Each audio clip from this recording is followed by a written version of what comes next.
Recording has begun. All right, so 2 topics for today's study hall. Those are going to be boldface problems in critical reasoning, followed by the 7-step method for rate, time, distance. And what I mean by "and friends" here is that there are the problems we're going to look at today are all actually rate, time, and distance, but these methods work just as well for problems of various and assorted other types that follow the same sort of principle. So what we're going to do when we look at rate, time, distance is we're going to examine the other types of problems for which you can also use this. The 7-step method, by the way, it's not in contradiction to anything in the strategy guide. It's more like a supplement to the methods that we use in our strategy guide. So it's builds on and makes it, well, what this 7-step method is, it's a little bit more formal than the methods that are in our strategy guide. And so I know that a lot of students appreciate having an approach that is a little bit more formal. In any case, though, what we're going to do first is we're going to go ahead and get started with the critical reasoning boldface type problems. So let's go ahead and kick that off. So those of you who are scared of the baby owls there, they are now gone. Okay, so what I want to talk about here at first is the basic idea behind these critical reasoning boldface problems. So these are the ones where, let me get this typed on the screen here. Okay, CR boldface problems. These are the ones where you know how it works. We'll look at some examples in a second. These are the problems on which you have a passage, a longer passage, and then at least one, but usually 2 statements are in boldface. And then you are asked for the role played by those statements in the passage.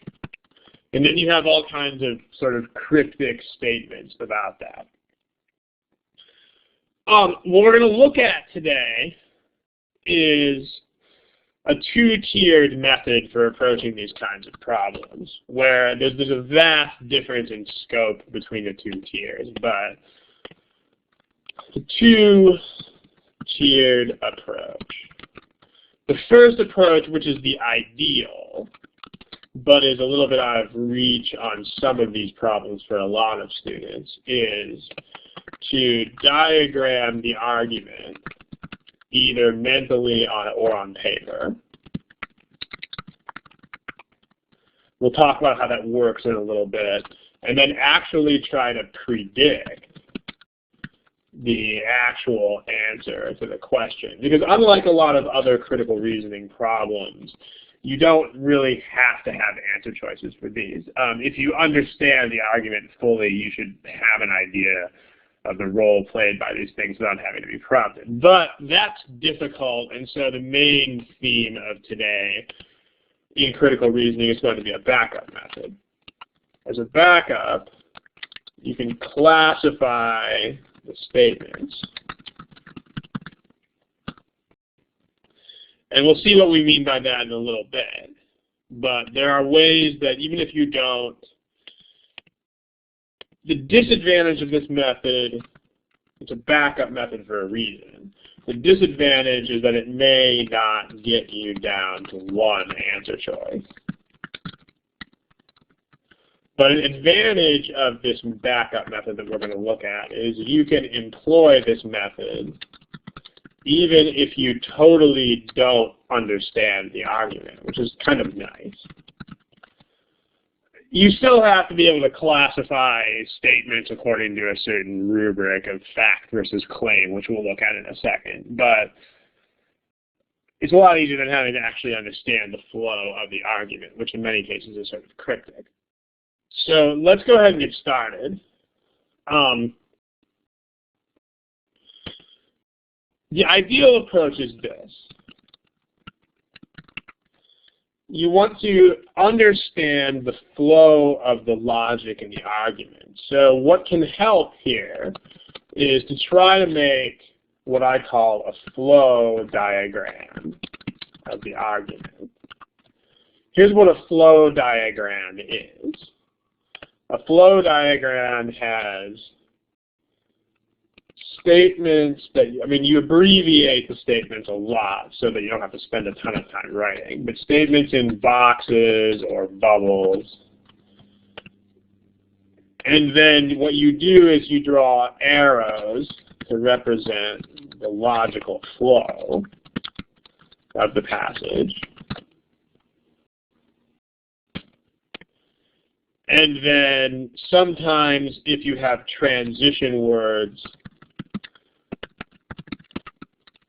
such as but, etc., between these boxes or bubbles. So let me give you a simpler example of what I mean by a flow diagram. This is definitely not a passage that is of the degree of formality you're going to see on the test, but it's something that it's kind of a nice bridge, because when we start attacking these things on the test, you'll be glad that we have done this sort of thing first. Okay. So here's what we mean. Here's a very sort of simple passage. If you say something like, my friend says that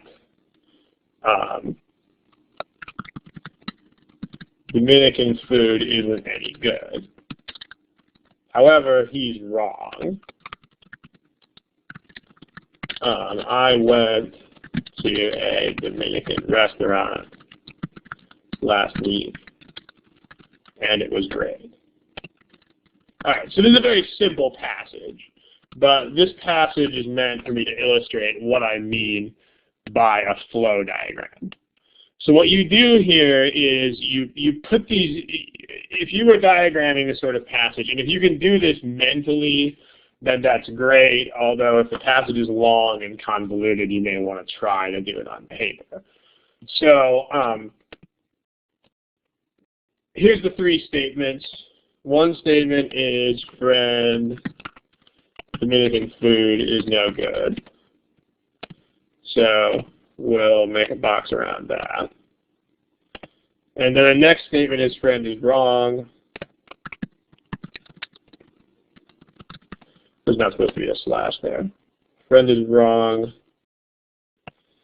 And then the final statement is, last week, Dominican food was good.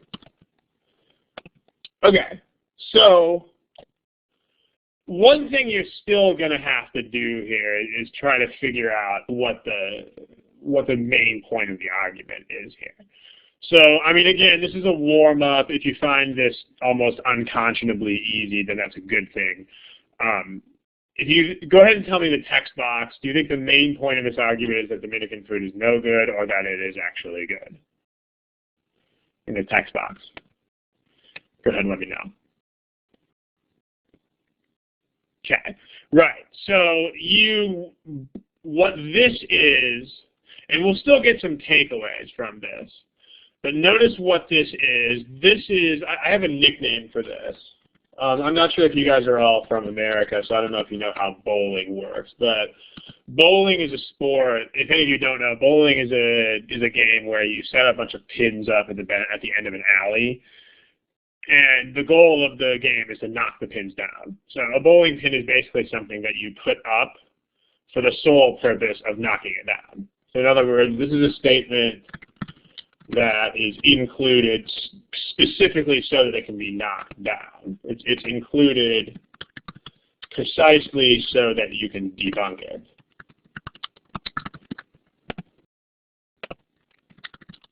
Debunk meaning, we can knock it down, we can disprove it. And then this is a counter argument.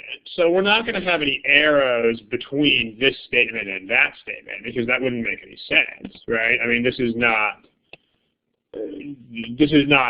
support for anything here, nor is anything here support for this. So instead, what you would put is you would put a large but between these two things. And then we've got to figure out which way the arrow goes here. All right, because the way the logical flow works is either this statement supports that one or that one supports this one. So go ahead and tell me in the text box, do you think statement 1 supports statement 2, or do you think statement 2 is used to support statement 1? Go ahead and tell me in the text box. Yeah, 2 supports 1. Okay, you guys are nailing this, so this is good. The arrow that you would put would be this way. If you need to, I mean, again, this is meant to be a very easy passage, but if you need to determine the direction of the arrow, then you can use a therefore test to determine the direction of the arrow. The way a therefore test works is you try it each way, and then you just sort of use your intuition to figure out which way it makes sense and which way it doesn't make sense. So if you try, my friend is wrong, therefore last week's Dominican food was good, that makes no sense at all. But if you say last week's Dominican food was good, therefore my friend is incorrect, there you go. So the advantage of a flow diagram is that it lets you figure out, it lets you identify as precisely as you can the role played by the statements in the passage. Because, I mean, the other type of diagram can be useful too, but the problem with the other type of diagram is that it's, number one, the T-bar diagram, where you put the pros on one side and the cons on the other side. The problem with that kind of diagram is that number one, all it really does is differentiate pros from cons. And once you figure that out, there's not a lot of resolution at the level of what pros are doing and what the cons are doing. I mean, so you're not going to figure out what is like evidence and what's a conclusion and what is et cetera, et cetera. And then the other problem with a T-bar diagram here is that you have to already know what the conclusion is. So that can be an issue as well. Here, though, if you don't know what the conclusion is, this thing will tell you. Because the conclusion is whatever is at the end of the arrows. So if the arrow points to this statement, this must be the conclusion, and this must be evidence or support. So this is supporting consideration. All right. The question in the text box is a good question. This diagram, the point of this diagram is that it's specifically a good thing in terms of these questions, the argument structure questions. For other types of questions, the T-bar diagram is better. For instance, if you're doing strength and weaken, the T-bar is much better. Because if you're talking about strength and weaken is all about pros and cons. And, you know, pros and cons are much more suited to a T-bar than to something like this. I mean, you know, let's come back to this slide in a second. I mean, let me just talk about it's a little bit of digression, but it's a good point. Let me talk about the advantage of a T-bar versus regular diagram. Or substitute versus a flow diagram. T-bar diagram, which is, if any of you don't know, if any of you haven't read our strategy guides, a T-bar diagram is the type of thing that has the conclusion on top. And then you put all the pros over on this side, and you put all the cons over on that side. Versus a flow diagram, where, you know, the flow diagram is got all these box things going on, where,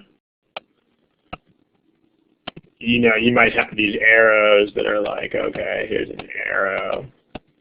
And then you might have two arrows pointing over here, and then maybe like this is some argument over there, and this is some counter argument.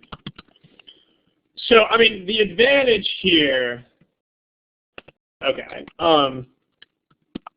The advantage of this diagram is that it's usually easier to make, and it's probably more useful for passages on which the conclusion is already clear and you have to use pros and cons,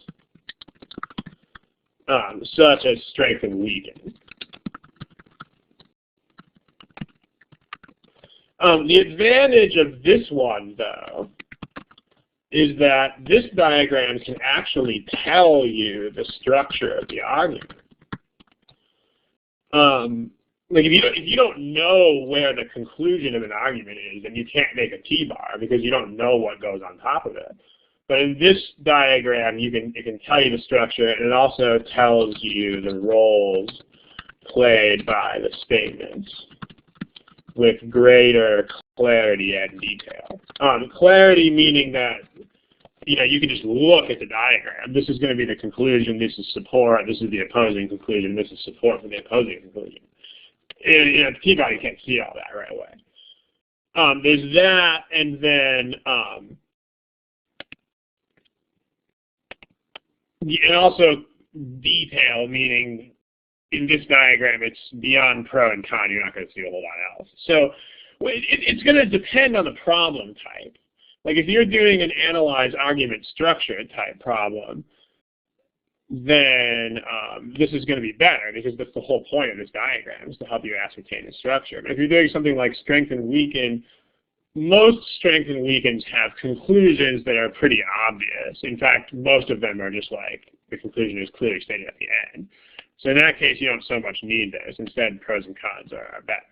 So smiley face if that answers your question, AJ. And smiley face if you guys, the rest of you out there, understand this. Give me smiley faces.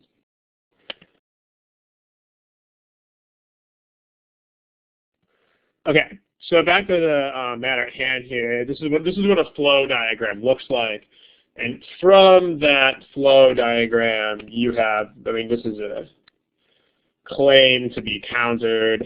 This is my conclusion, and this is supporting evidence for that conclusion. All right, so once you do that, you can predict the role played by the statements in the passage. Smiley face if this makes sense.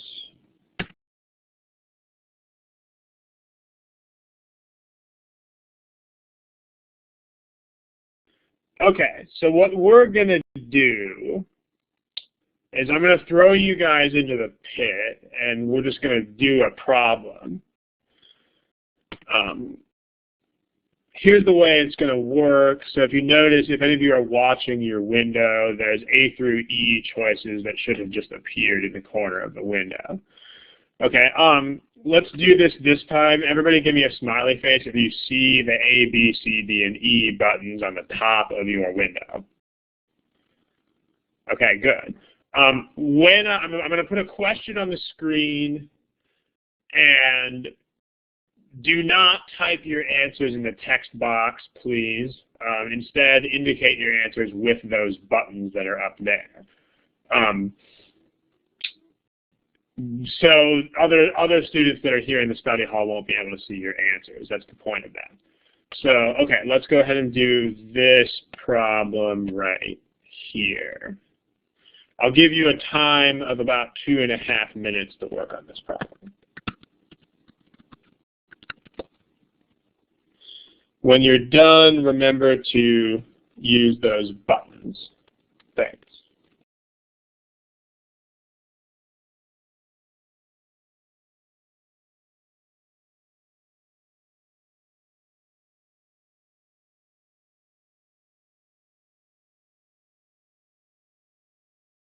Okay, consider that a warning bell. For problems like this, which are very long and tedious, it's okay to go up to 3 minutes. So I'll give you another 30 seconds on the clock. But make sure everybody answers it by then, please.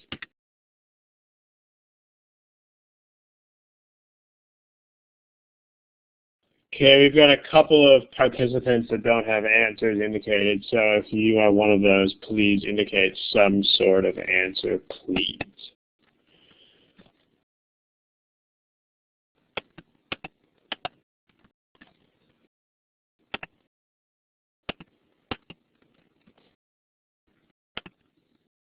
Okay, so time's up here. Here are your results. So as you can see, we are absolutely all over the place on this one. Let's take a look. And then because this is a difficult type of problem, as we said in the beginning of the class, we're going to talk about a backup method where even if you don't understand the argument, you'll be able to classify statements. But that'll be coming in a little bit.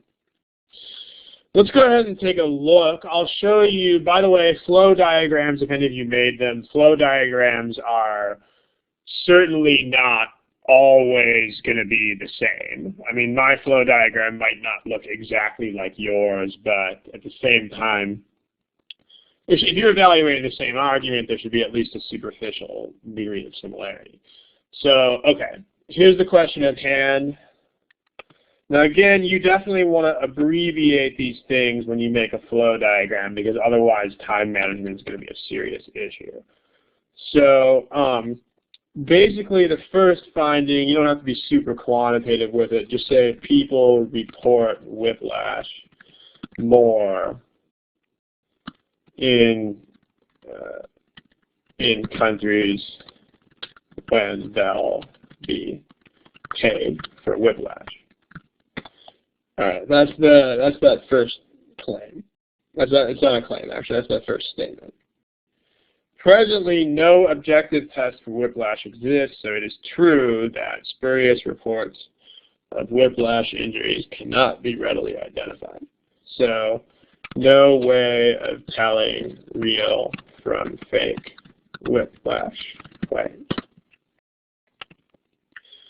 By the way, it helps to rephrase these things into your own words when you're doing this sort of flow diagram. Indicate that here on the screen. It helps to rephrase statements into your own words. Because actually there have been studies that have shown that, that rephrasing things helps comprehension. They've done these PET scans, which are those scans that actually show brain activity on the screen. And PET scans of people who are copying things show that their brains pretty much shut down while they copy things. It's actually really interesting. Like you can't copy and think at the same time. So if you reword these things so that you can improve your understanding, you may find that helps. Commentators, this is actually two kinds of statements. The facts don't warrant the conclusion drawn by some commentators that. So that's really two things. Let's untangle them. Commentators say that half of the whiplash claims. Commentators say half of whiplash claims in these countries are fake. And then the argument says commentators are wrong. Claims do not warrant, the facts do not warrant the commentator's claim. That's a fancy way of saying the commentators are incorrect. And then in these countries, same countries, different countries where they don't compensate for whiplash, people often have little incentive to report whiplash injuries. So in the other countries, people will underreport whiplash. Okay, so I'll give you an idea of how this argument is structured. The commentators say that, text box question I'll get to you in a little bit. The commentators say that they claim that one half of these countries are fake, one half of these claims are fake. There's twice as many claims in these countries. That's the basis for the commentators saying that. And on top of that, there's no way of telling real claims from whiplash claims. But the commentators are incorrect about that. So this stuff is a counter argument. So that's a but. And then if we use a therefore test here, the commentators are wrong, therefore in other countries people will underreport whiplash. No. In other countries people will underreport whiplash, therefore the commentators are wrong. So that's this way. And by the way, this, if you want to, you could draw something like a dotted line from here to here as well, because this fact is also accounted for over here. In other words, the commentators are just looking at this. There's a lot more claims when people are paid. Therefore, a lot of them are fake. We are saying, yes, there are a lot more claims where people will get paid, but there are also a lot fewer real claims when people are not paid. So these two facts in tandem lead us to conclude the commentators are wrong. This fact alone leads the commentators to conclude this. Does this make at least some sense, smiley face, if you follow what we have here on the screen?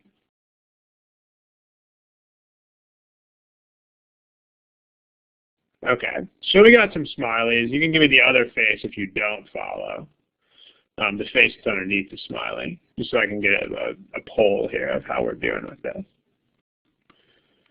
Okay, none of the one or two of the other face.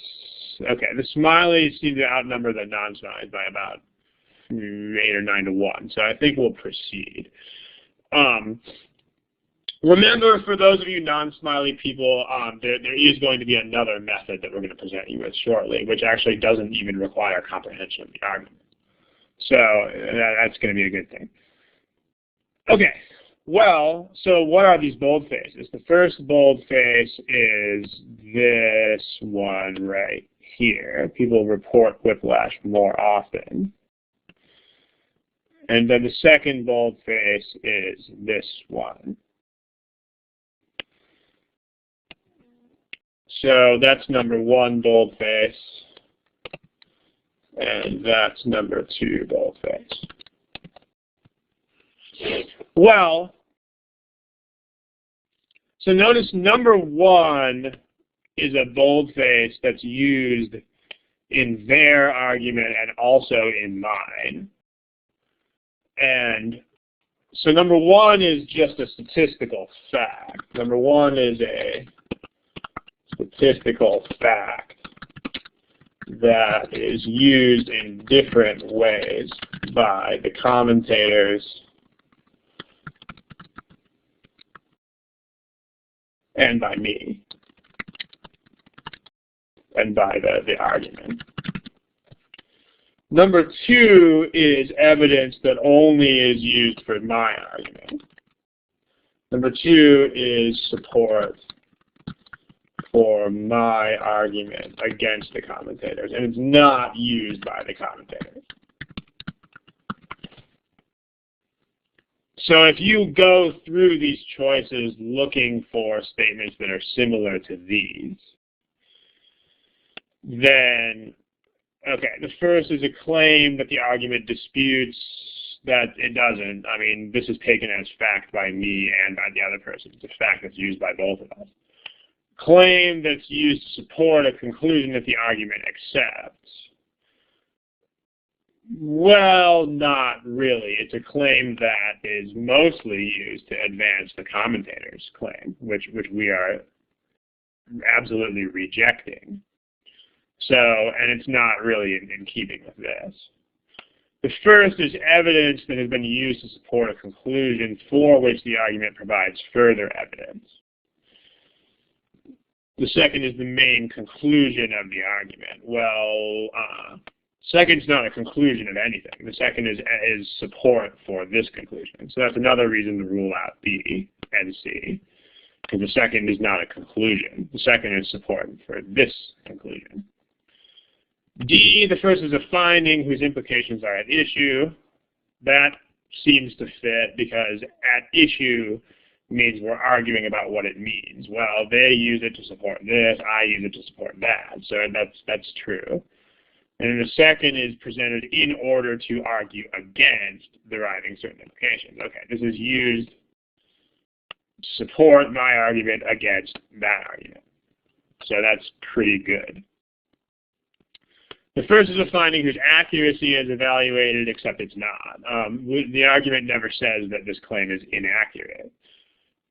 Inaccurate would mean we were actually saying these statistics were wrong, maybe because of the way that they were presented or whatever, or the way the surveys were conducted or something like that. But the argument doesn't do that. So, okay. The best thing in concert with what we've said here is choice D. Choice D of these 5 agrees the most with what we wrote here. Does this make at least some sense? Smiley face, if it does. And again, remember that we are, okay, I count a fair number of smiley faces. That's good. Count at least 15 smiley faces. That's what I like. Remember that we're going to have a backup method which has a much lower standard of comprehension here. So,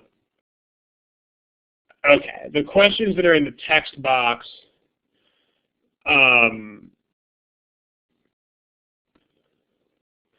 one user is writing about trouble creating notes. I think you guys can see each other's questions in the text box.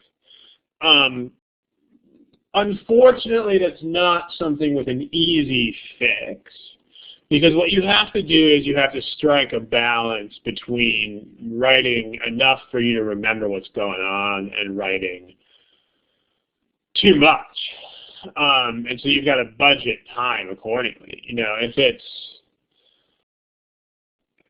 if you can't read your own handwriting, I think honestly the best way to fix that is just to write a little bit more slowly. Like if you write at maybe 75% of your current writing speed, you won't realistically take that much more time, but you'll probably have better ability to read it. But practice is required. I mean, even problems that aren't boldfaces, like if you need practice at this strict note-taking version, you can always do, yeah, the answer is D. D like dog. Because D is the one that's most like what we've written here. E is not correct because we never said the finding was inaccurate. Writing in caps, I probably wouldn't, unless you normally write in caps all the time, that's probably not a great idea, because writing in caps is usually half the speed or less of writing in normal handwriting. Especially if you're not used to writing in caps. It can be really, really, really slow. If you guys are draftsmen or some engineers or law enforcement people who write in caps all the time at work, then that might work, but otherwise probably not a good idea. Okay, so I mean, AJ, that's probably about the best I can tell you is that you can go practice this on other passages. You can go take passages that are not boldfaces and still see if you can make flow diagrams with appropriate abbreviations and see how well you can do with time. To the question, why isn't it the main conclusion? It's because it's not a conclusion. Remember we used a therefore test, and we decided that this supports this, because these two are my argument. We used a therefore test. In other countries, people underreport whiplash, therefore the commentators are wrong. That makes sense. The commentators are wrong, therefore other people will underreport whiplash. That doesn't make sense. People aren't going to change their behavior based on what commentators say. So this is not a conclusion of anything. So therefore it can't be the main conclusion. This is actually support offered for that conclusion. Give me a smiley face if that makes sense. Particularly the one who asked that question about the second one being the conclusion or not. If you understand, then give me the smiley. Okay, good. All right, so what I want to do now, let's revisit the following words in the answer choices. Give me a smiley face if you guys can see the words that I'm starting to highlight. Can you guys see these words? So far in blue, I've highlighted claim, evidence, finding, and finding. Okay. You guys are going to like this. You guys are going to like this a lot, actually.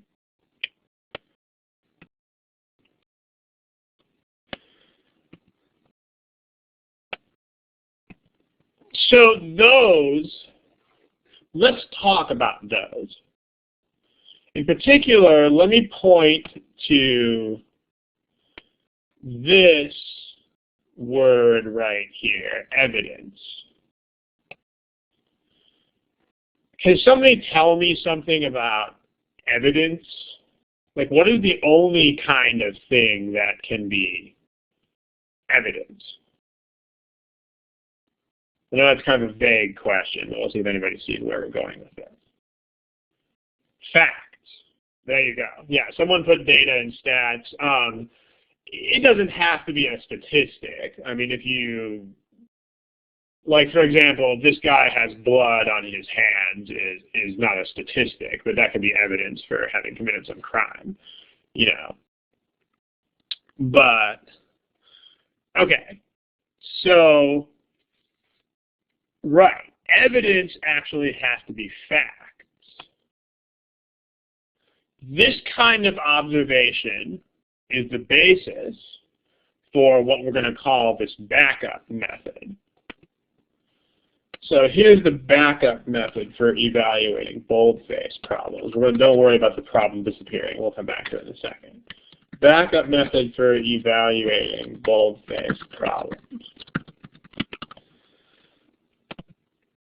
Take each boldface and decide whether each boldface is a fact or a claim. This you can do even if you have absolutely zero understanding of what is going on in the passage. Like, even if you do not have a clue what the passage is talking about, you can still do this. You can still decide whether boldfaces are facts or claims. All right. In most cases, this will be easy.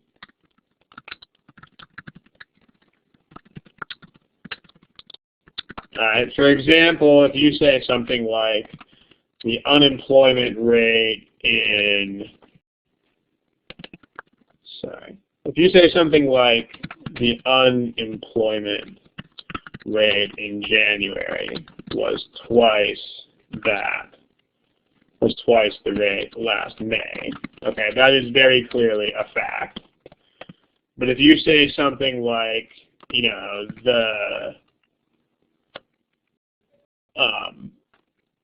the observer's prediction will turn out to be wrong, I mean, that's definitely a claim. But on the other hand, some cases, some statements could go either way. Okay, for instance, if you say something like, some statements can be either. If I say something like the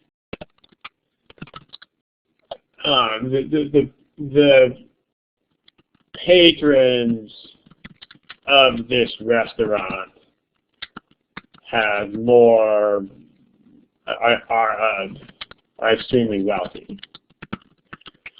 That one could actually be either way. It depends on how we know it.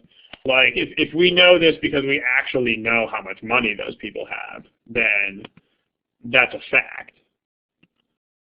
But if we know this, if we claim that we know this because they drive up in expensive cars or because they order $500 bottles of wine or something like that at the restaurant, then that could be a claim. So in this case, generally, for statements like these, like this one, which could potentially be either facts or claims, the presence of qualifiers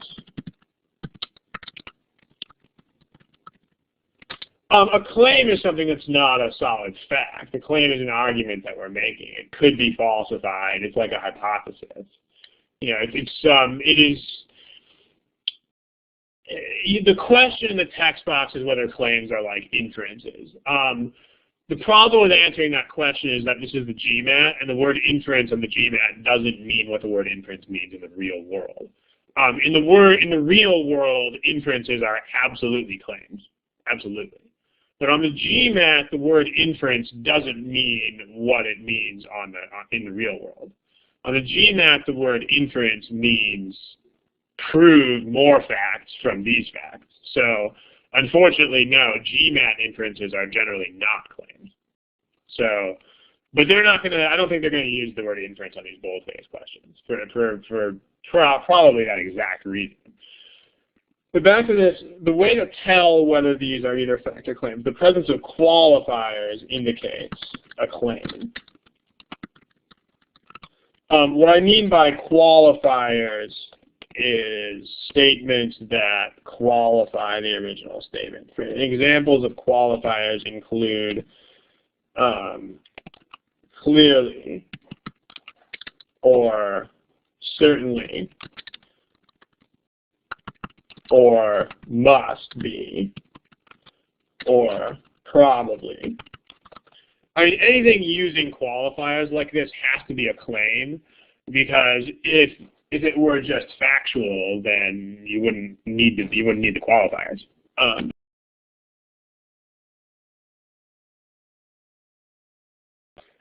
Okay, so sorry for that brief delay. Like, here's an example. So if you go back to this up here, if you just say the patrons of this restaurant are extremely wealthy, that's probably a fact, because if you just declare that, then there must be some solid evidence for that. But if you have a passage that says the patrons of this restaurant must be extremely wealthy, that's a claim, because they're going to be making that claim based on observations. Like if you say must be, that means you're seeing the cars they drive, or you're seeing the food or wine they buy, and you're inferring that they must be wealthy. So, okay, give me a smiley face if you guys understand, A, the distinction between claim and fact, and B, how to tell, especially in borderline cases like this. Okay, so the question in the text box is exactly what we're hitting at next here. Why would you want to do this? Well, because remember, yeah, modifiers is a sentence correction issue, so that's not really what we're talking about. But, I mean, yeah, those things usually are grammatically modifiers, although that's not so much the point. The point is just that they qualify the statement, and so they make a claim. But, okay, so once you do that, look at indicator words in the answer choices that restrict those choices to facts or claims. All right, for instance, one restriction we've already seen is that if you say evidence, evidence has to be fact. Okay, if a statement makes a claim, then it is absolutely not evidence. So this is powerful, because even if you don't understand the argument at all, if you can distinguish facts from claims, then you can eliminate a lot of choices anyway. So, all right. Must be facts, must be claims, can be either. Here's what we're going to do. I'm going to go ahead and involve you guys as an audience in this. I'm going to give you a bunch of words out loud. Okay, so evidence we've already established has to be facts. All right, so evidence we'll go ahead and put in that first column. All right, I'm going to toss out some words in the text box. Give me an F if it has to be a claim, a C if it has to, sorry, an F if it has to be a fact, a C if it has to be a claim, or an E if it could be either one. Okay, I'll toss out some words for you. Circumstance. What do you guys think? You think a circumstance would have to be a fact, a claim, or either?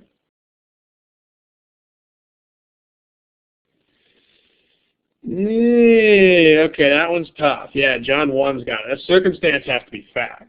Because if you think about a circumstance, think about something using circumstance. Like, what were the circumstances under which this crime occurred?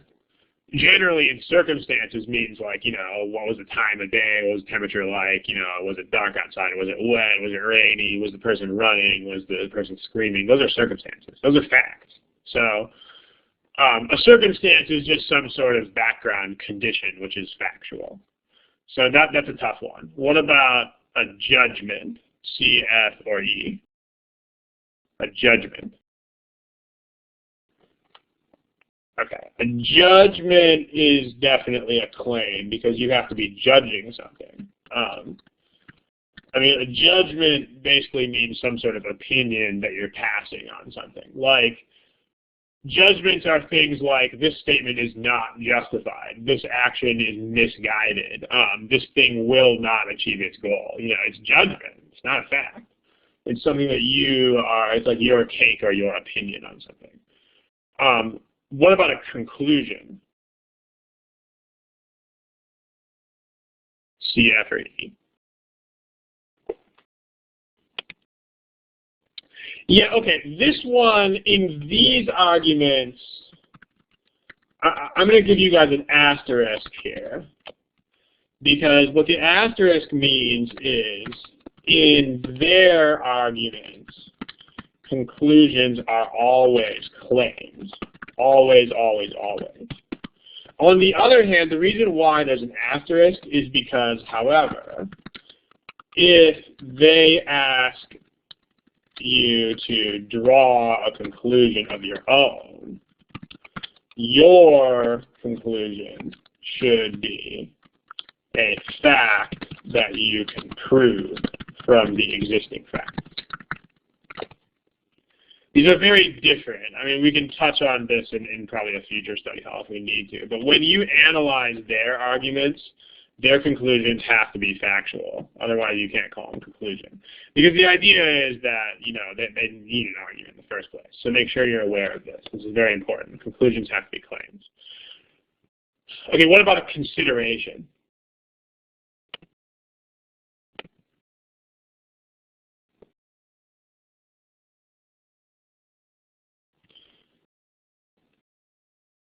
I'm giving you guys all the tough ones first. So the consideration can be either one. Because a consideration is just something that you consider in making an argument. So, I mean, basically that's everything. I mean, you might consider things that are facts, but you might consider claims as well. So considerations can be either. Okay. Let me give you a couple more. Findings have to be facts.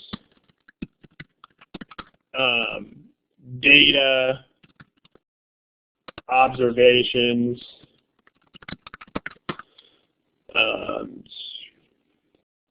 information, that's another big one. Information is always facts. Okay, claims are not information. So, okay, there you go. So, and then of course, if it says fact, I mean, they might even just say that. Here are some more things that have to be claims. A position has to be a claim. A stance has to be a claim. A prediction has to be a claim because there's no way you can know if a prediction has to be true. A hypothesis has to be a claim. A belief has to be a claim. Okay. And then as far as things that can be either, explanations can be either because, you know, you can use facts or claims to explain stuff. Justification is absolutely whatever you use to justify your conclusion, so that can be fact and claim. And then support. The key here, though, is these. By the way, in this list also should be objection. Objections are generally claims. Okay. if you see these words, then you can just, even if you do not understand the argument at all, you can still match these words against the content of the argument and against the content of the answer choices. And if it doesn't match, it's the wrong answer. It's kind of neat. So let's take a look at that problem yet again, but in view of this. So again, let's go ahead and highlight this stuff. So here's claim, claim, evidence, finding, finding. And then the second is a conclusion. The second is a conclusion. The second is the conclusion. The second is a claim. And the second is evidence. Okay. So let's take a look. Well,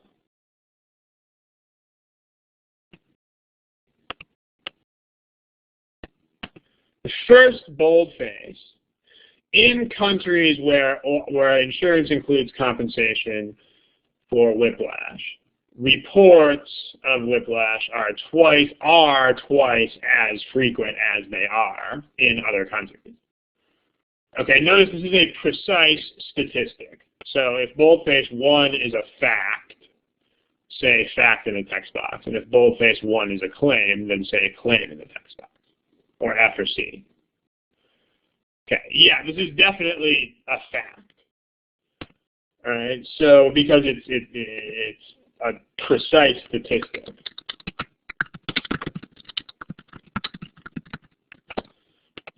All right, on the other hand, number 2, in particular, notice this qualifier. And notice this statement about incentive. Incentive is, what are people's reasons for doing something. Clearly, people don't have much of a reason to do this. Is that a fact or is that a claim?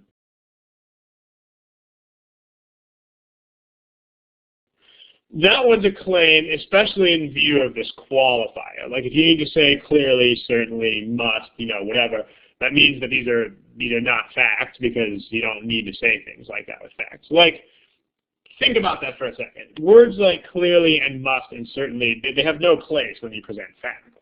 Like you would never say clearly the unemployment rate is twice what it was last month. It doesn't make any sense. Instead, you would say something like, clearly the unemployment rate is what it was.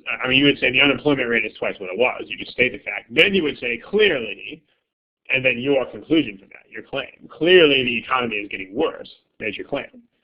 So number 2 is a claim. Note the qualifier. Note that you don't have to have any understanding of the argument to do this. You don't have to understand a thing about the argument, about the way it works. Well, let's take a look. Number 1 is a fact. Claim, wrong. Claim, wrong. Evidence is fact, so that's fine. Findings are fact, so that's fine. Findings are fact, so that's fine. So based on this rather humble observation, we've already eliminated 2 choices. A is gone, and B is gone. Because number 1 has to be a fact. Number 2 has to be a claim. Well, evidence is not a claim. Evidence would have to be a fact, and this is not a fact. So we can rule out E as well. Okay, now this procedure definitely has its limits. For instance, C and D both pass these 2 tests. Evidence would be a fact, and conclusion would be a claim. Finding would be a fact, and of course, claim is a claim. So we can't really get past C versus D, but that's pretty darn good. Because if you look at how many answers there were that were not C or D, there were a lot of them. So this is a pretty awesome method. So you decide whether each boldface is factual or whether it's a claim, and then you look for indicator words, that restrict your choice accordingly. And then when you find those, then eliminate accordingly. Believe it or not, there are some problems. They're in the official guide, so we're going to reproduce them here. By the way, if any of you guys are official guide veterans, this problem is in the official guide, but the reason we're allowed to use it is because it has also been used on GMATprep software. So any problems that are unique to the official guide, we can't use. There are a couple problems in the official guide, Boldface, that you can solve completely using just this, because there's only one choice that passes this test. It's pretty sweet. So, okay. Any questions here?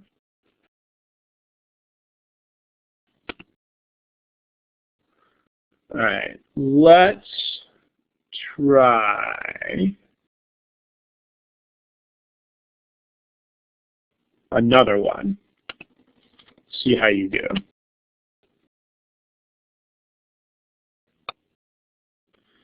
Try that. I'll give you another timer, about 2:40 or something.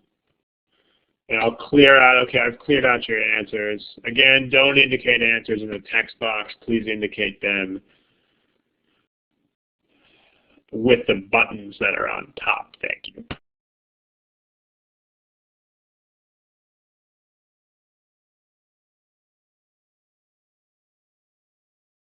Okay, I see one question saying the screen is blank. If you guys can see this question, give me a smiley face. I mean, I would hope that people would have objected by now if you couldn't see the question. Okay, for the one user whose screen is blank, I can try to reload real quick. There is a reload. Yeah. Otherwise, if I don't know what the problem is. So, okay, I'll try to get, there's still a lot of you without answers, so I'll give you another 20 seconds or so to produce an answer. Go for it.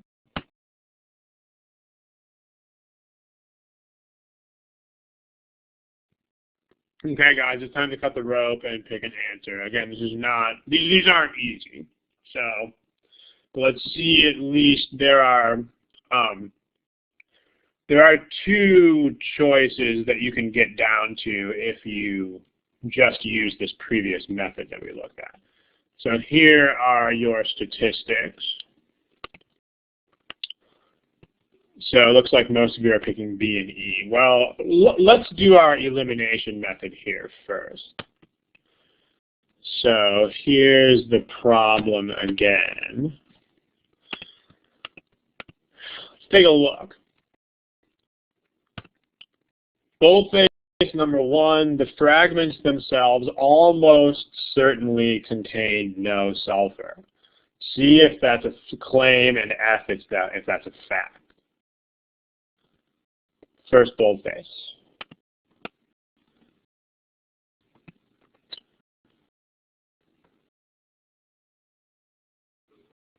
All right.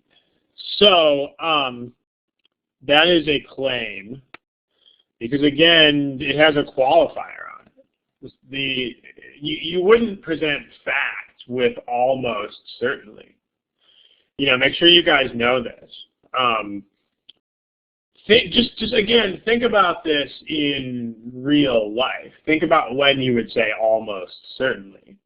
You would only say that when you don't factually know something.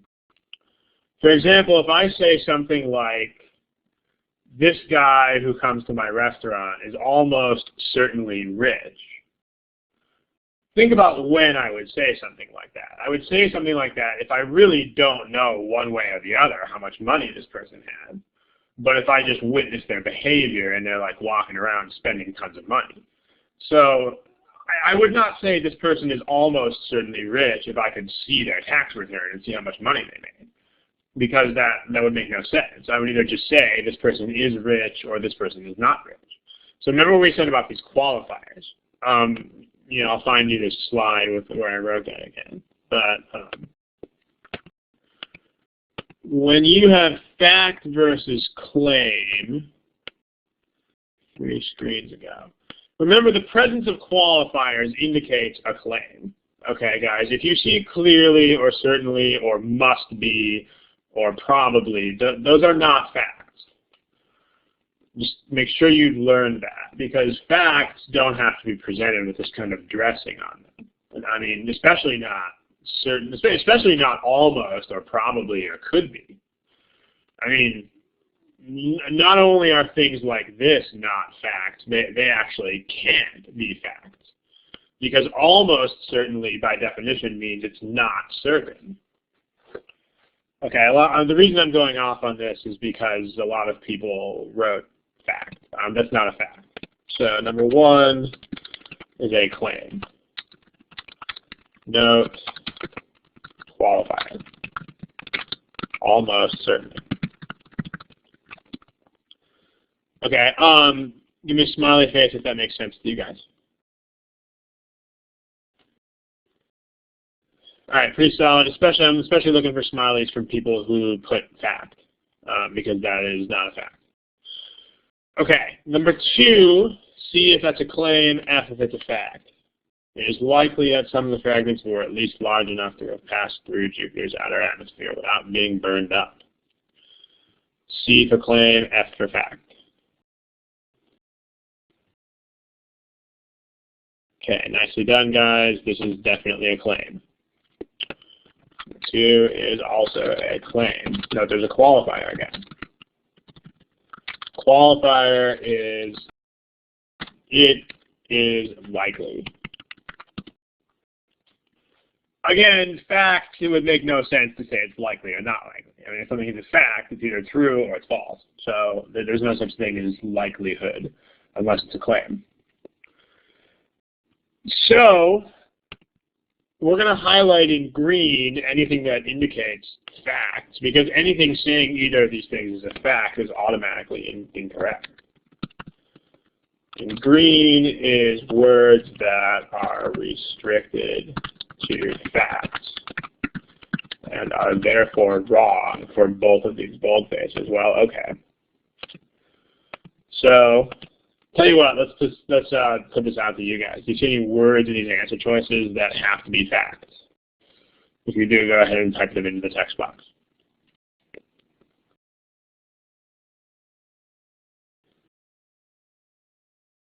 Yeah, evidence. Evidence is in there twice. There's evidence and there's evidence. And then there is conclusions are claims, guys. Remember we went over this. Which slide is that on? That is on this slide. Conclusions are not facts. Okay, remember the entire reason that you have an argument in the first place is because conclusions are not facts. In other words, if you had an argument whose conclusion was factual, you would not need an argument in the first place. Okay? In the arguments that they supply you with, conclusions are always, always, always claims. The only time conclusions are facts is in draw the conclusion problems. But that means they're just not giving you an argument in the first place. In these problems, the conclusion will always, always be a claim.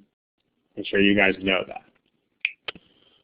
So, okay, here's the problem at hand.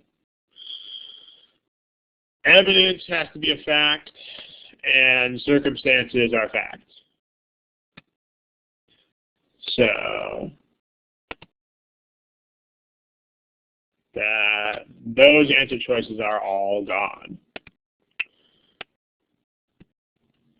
That means that even if you don't understand what's going on in this argument, because notice we have done zero analysis of this argument so far. We haven't looked at a darn thing yet. All we've said is the first statement is a claim and the second statement is a claim, which are things that you can just tell from looking at them. You don't even have to analyze the argument to figure that out. So we're down to B and E. Now to choose between B and E, you have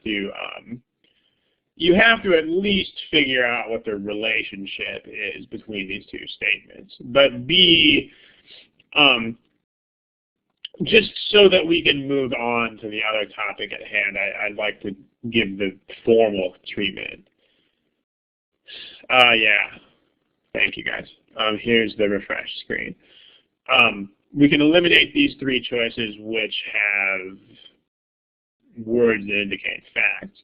To get between B and E, without going completely into a flow diagram here, I guess we could go into a flow diagram. That would mean that would generally mean that we're going to have to put the rate time distance off till next time, which we probably should anyway. We only have about 17 minutes left, so that's not really enough time for rate time distance. So we'll do that on the 29th. Let's do the flow diagram for this. So let's copy this question. So one of the users wrote, when does, I think that's supposed to say conclusion. When are conclusions facts?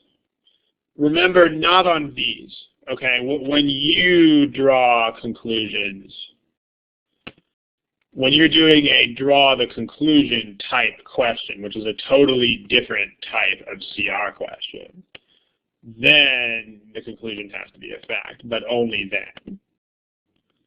So if it's your job to draw the conclusion, your conclusion must be factual. When they present you with an argument containing a conclusion, the conclusion must be a claim. All right, so let's grab this and take it to the next screen. Let me show you a flow diagram for this problem. So remember, you want to abbreviate. So if you try to put all this stuff into a flow diagram, it's going to kill you. So observations showed the comet broke into fragments, but did not show how big the fragments were.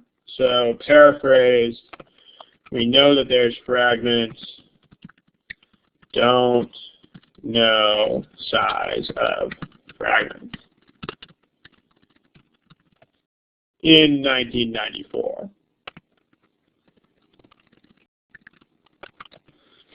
Okay, so that's a statement. In hopes of gaining some indication of the fragment size, notice that there's, I mean, some of this also is keeping your eyes open for themes here. Because these passages are very strongly run through with themes. Like if they keep mentioning some topic over and over and over and over again, then it's very likely that that topic is going to be the essence of the conclusion. So notice this is already two mentions of the size of the fragments. We don't know how big, we didn't originally know how big they are. Hopes of gaining some indication of how big they are. So we know this is important. Like, we know that we want something to do with how big these fragments are. So you might want to just file that away in your mental register here. But in hopes of gaining some indication of the fragment size, they studied spectrographic analyses. Okay, I mean, they did studies to try to find size of the fragment. Okay, it's on sulfur.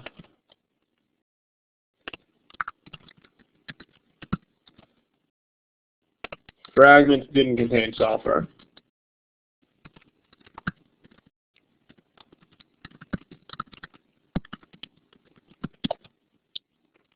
But many astronomers believe that the cloud layer does. Clouds on Jupiter do contain sulfur. And again, you abbreviate these in whatever way you can. Since sulfur would have seeped into the outer atmosphere if comet fragments had penetrated this cloud layer, it is likely that some of the fragments were at least large enough to have passed Jupiter's outer atmosphere. Okay. When they say since sulfur would have seeped into, that means, among other things, that sulfur did not seep out there. So the sulfur stayed away from the outer atmosphere. The sulfur stayed inside. So sulfur didn't, the sulfur was in the atmosphere. Sulfur penetrated outer atmosphere. That's where they set that up here. The analysis revealed traces of sulfur in the outer atmosphere. In fact, these are basically the same statement. This one right here. This one right here. So we actually don't need that one anymore. Therefore, the comet's fragments must have been big enough to pass through the atmosphere.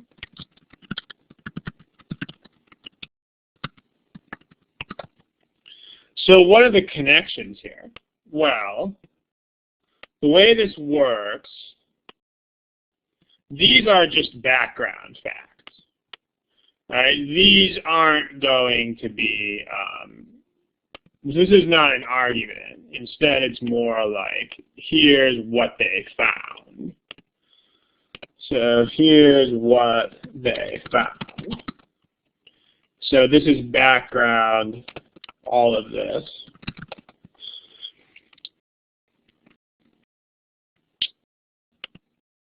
There were no sulfur in the fragments, but sulfur penetrated from the clouds to the outer atmosphere. So this is a but. As it says, but many astronomers believe. So these in combination are meant to show you that the fragments must have penetrated the atmosphere.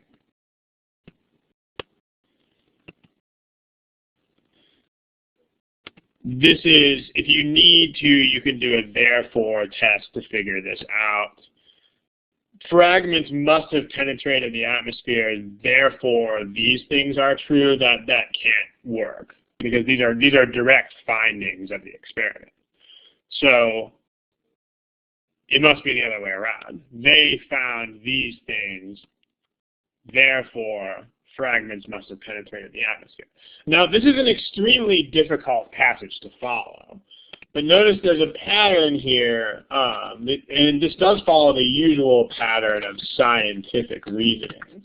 So if they describe a scientific experiment, notice you've got findings of the experiment. Therefore, they make a hypothesis. So even if you don't really understand what's going on here, believe me, I feel you on that. This is a very hard thing to understand. Probably the optimal way to approach this, again, is to do this, because you can kill these three choices very, very, very quickly. But if you do want to try to make the flow, it helps to understand that these guys are talking about a scientific experiment. When you talk about scientific experiments, almost always it's, here's the background, here's what they found, therefore, here's their hypothesis. It doesn't make sense to say, here's their hypothesis, therefore, here's what they found. I mean, that doesn't work. Because that's not how scientific experiments work. You don't make a hypothesis before you see any data. A theory. You don't come up with your explanation before you've seen anything. So if you want to call it a hypothesis, you can call it a theory, same sort of thing. But it's based on what they saw. Let me move that up and write that.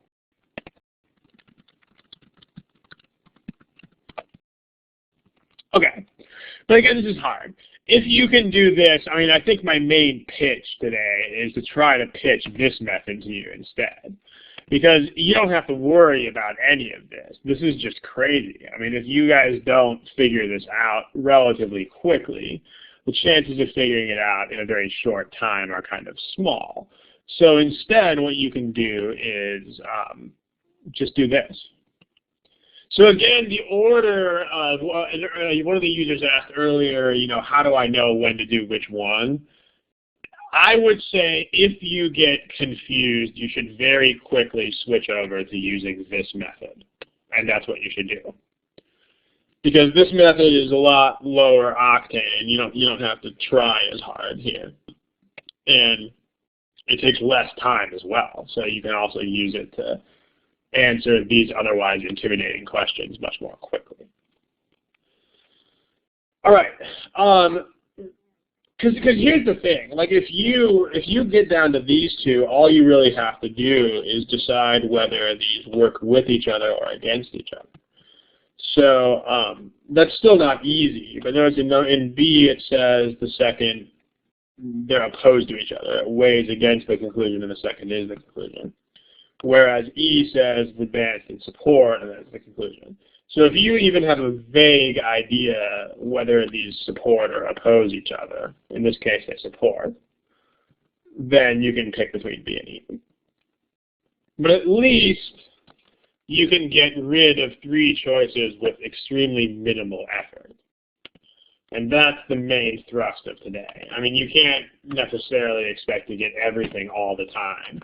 But note that we got rid of 3 choices with comparatively little effort. And this technique is fast.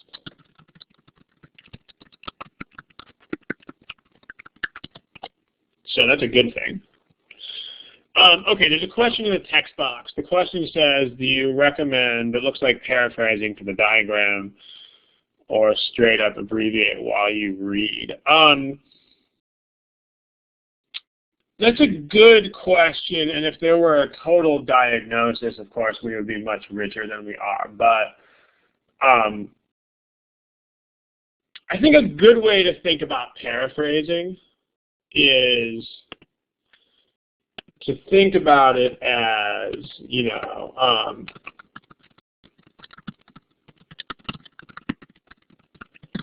a good way to think about paraphrasing is like, how would I explain this out loud?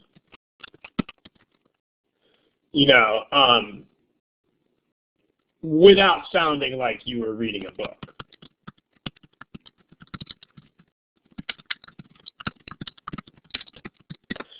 Because, I mean, we've gone over the sentence correction. There's a huge difference between out loud and written language. And so if you force yourself to translate statements like this into out loud language, then a lot of the time you're going to be able to figure this out, or at least how to paraphrase it. For instance, the way we did this problem, nobody out loud would say, in countries where automobile insurance includes compensation for whiplash injuries, sustained automobile accidents, reports of having some procedures just by speaking as they are in countries where whiplash is not covered. Deep breath. No one's going to say that out loud. It's not going to happen. But what this means, if you explain it out loud to somebody, is when you pay people for whiplash, then people start reporting whiplash more. That makes sense out loud. So, I mean, that's the rule that I use for paraphrasing, is give me something that would make sense if you said it out loud. And honestly, there's a certain dose of brutal honesty that's required here. If you can't do that, then that pretty much means you don't really understand the argument. And so in the case of a problem like this, like if you have to repeat literally the words that are on the page, then that means you don't understand the argument. Unfortunately, that's what it means. So, and then that doesn't mean you're lost, right? I mean, if you absolutely can't do this, i.e. you're stuck with literal reading of the exact words that are there,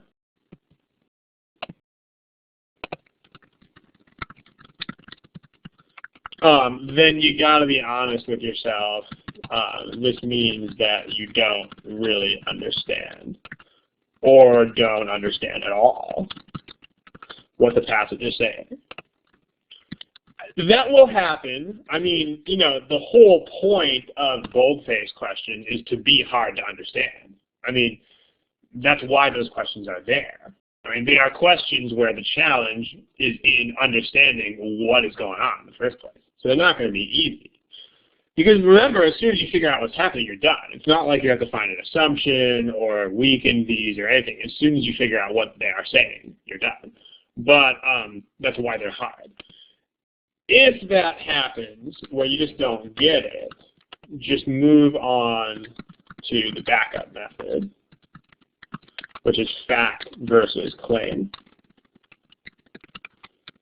which is something that you can still utilize even if you don't understand the logical flow.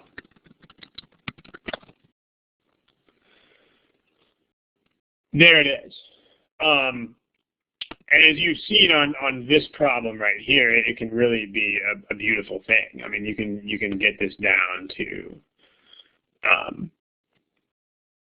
you can get this one down to 2 choices, and you can also get this one down to 2 choices. So yeah.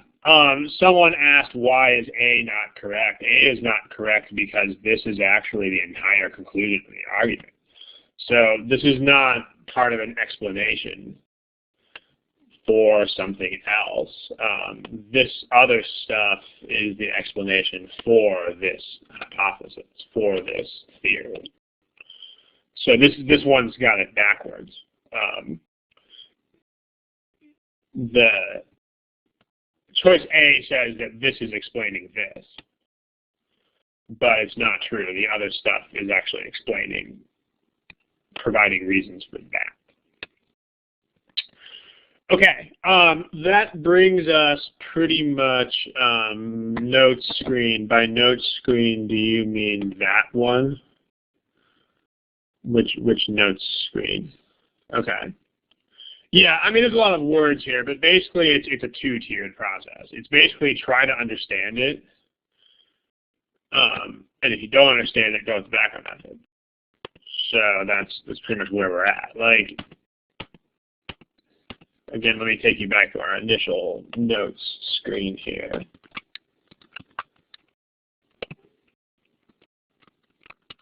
It's basically, note that we listed this as a backup method. That's because it's what it is. All right, so way back to the beginning of the lesson right here. Number 1, the ideal approach. If the ideal approach, remember the ideal approach is ideal. You're not always going to be able to do it. If you can't, like if you don't have a sufficient understanding of the passage to make this work, then you have to do the backup method. That's why it's the backup method. So there it is. Okay. Question, we need to wrap this pretty soon, by the way, guys. Time is up, but I'll take this question in the text box if you have any other quick ones. It says, when the boldface is part of a sentence, should we take into consideration the whole sentence or just the boldface? Absolutely just the boldface. No question about it. To this question, the answer was E, because here's our diagram. This is the main conclusion. This theory is what all of these findings are meant to justify. So it's all of this stuff, blah, blah, blah, blah, blah. Therefore, the fragments must have been big enough to pass through the outer atmosphere. Notice again, there's a connecting theme. I'll come back to that question, Cheryl, in a second. Don't underestimate the importance of connecting themes. Right? Like, what I mean by connecting themes are themes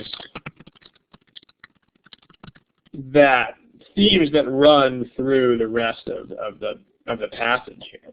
Like, they're talking about we didn't know how big they were. In hopes of finding out how big they were, here's what they did.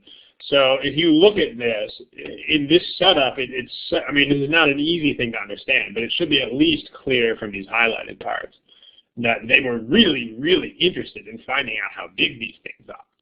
So in that case, it's very likely that our main conclusion will have something to do with how big they are.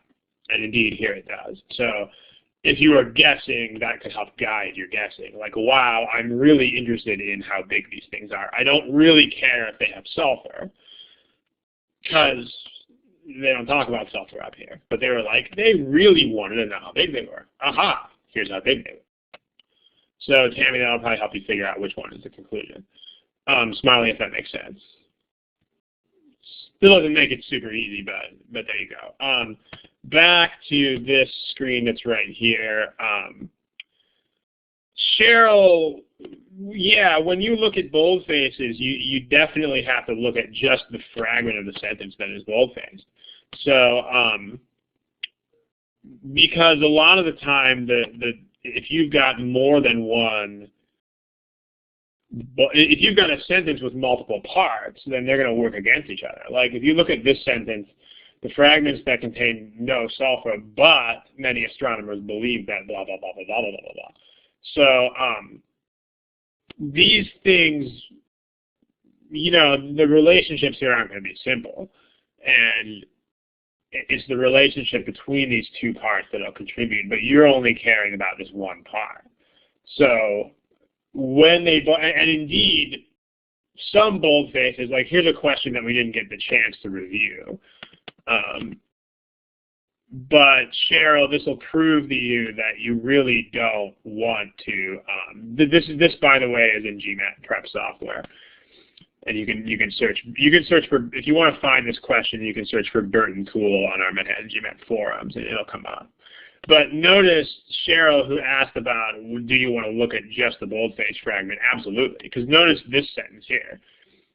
It is doubtful, I mean, the investor said blah, blah, blah, blah, but in this case, it is clearly not justified. So you're just talking about the fact that it's not justified, whatever this investor said. If you want further details, you can look this question up on the forum, and there it is. Okay, let's wrap this up. We're about 5-6 minutes over, and yeah, okay. Here's what we can do. Okay, I'll send you guys an email address in the text box. Now, there's a certain rule of common courtesy here, and I feel the need to articulate this because there's always that one person who wants to send like 15 questions a week via email, and for most of you, you don't really have to be told that that's not okay, but so, you know, pardon me for sort of legislating common sense here, but I'll give my email address out. There's my email address. It's in the text box. ronp@manhattangmat.com. When you email, remember that there are like 70 people signed up for the study hall. So, you know, there's and usually between 30 and 40 actually attend. Like right now we have about 30 people here. So when you send emails, try to imagine 30 other people sending the same amount of email. And if that would be absolutely overwhelming, then that's an indicator of something. Like in other words, if you have tons and tons and tons of questions, then you should probably take those to either the forum or tutoring hours, one of the two, depending on how specific your questions are. So the forum, that's what the forums are for. But if you guys do have the occasional private question, then feel free to email. Just make sure that you don't send so many that if everybody else did the same, it would be ridiculous. So that's all. Smiley face if that makes sense. Again, it doesn't mean don't send questions. It just means that if you have tons of them, then put them on the forum. Okay. Also, the other thing is this. Let me go ahead and type this on here. And here's the deal. Okay, the forums are at manhattangmat.com/forums. Okay, if you have questions about specific problems or individual study plans, you know, that kind of thing. In fact, most questions, this is where you should take those questions. Okay, for specific problems, we have lots and lots and lots of different folders. I mean, we have math and verbal folders. There's different folders for GMATprep official problems, our own problems, and then other problems from other sources. So the reason being, if you just send a private email, then only you can see the answer to it. But if you're asking about a problem, then you would rather post something that 1,000 other people can see also, because that's what the forums are for. Same thing with individual study plans. Individual study plans are best posted in what are called the general folders. We have what's called a general folder. If you don't know exactly what I mean by this, go to the general folder and read through the stuff that's in there. We are usually very good at getting back to people on this stuff quickly. So especially general folder. General folder, you will get an answer in like 2-3 days max. Sometimes these folders, it takes a little bit longer, a couple weeks, something like that. But there it is. So there aren't really that many questions that really merit personal email, because most questions are things that the answers would benefit everybody else. In fact, that's a good rule to use. If the answer to your question would also benefit other students, please post the question on the forum rather than sending it through a personal email. Okay, and that goes for very much the majority of things that you could send.